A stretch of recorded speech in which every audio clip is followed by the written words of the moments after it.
Ix-xogħlijiet bħala parti mill-proġett ta' riġenerazzjoni tal-pjazza ewlenija ta' Buġibba u l-inħawi madwarha qed javvanzaw b'ritmu maġġel hekk kif il-biċċa l-kbira tal-istrutturi taħt l-art u s-sistemi ta' distribuzzjoni tas-servizzi daqt jitlestew.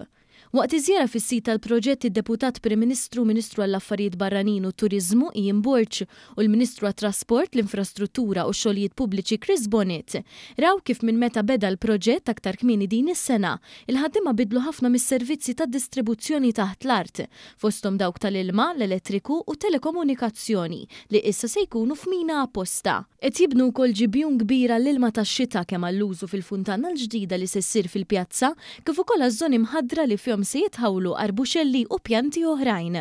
Il-koordinatur tal-proġett Jason Mikallef, il-Kap Eżekuttiv ta' Infrastructure Malta, Steve Ellul, u l-Kap Eżekuttiv tal-Awtorità Maltija għat-Turiżmu Karlo Mikallef spjegaw li r-riġenerazzjoni tal-pjazza ta' Buġibba se tinkludi bankini u passaġġi aktar siguri, żoni msebħin, sistemi ġodda ta' dawl, banki ta' del u faċilitajiet oħrajn.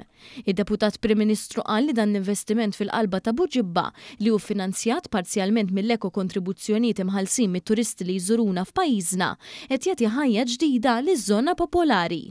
B'mod konxju ħadna deċiżjoni sabiex nittriplaw il-kontribuzzjoni mis-sena li ġejja ta' dawk li jżuruna fostna t-turisti u imbagħad nerġgħu ninvestuhom b'mod partikolari il-lokalitajiet fejn fihom iżuruna u jgħixu l-iżjed turisti minn dawk li jiġu f'pajjiżna matul is-sena.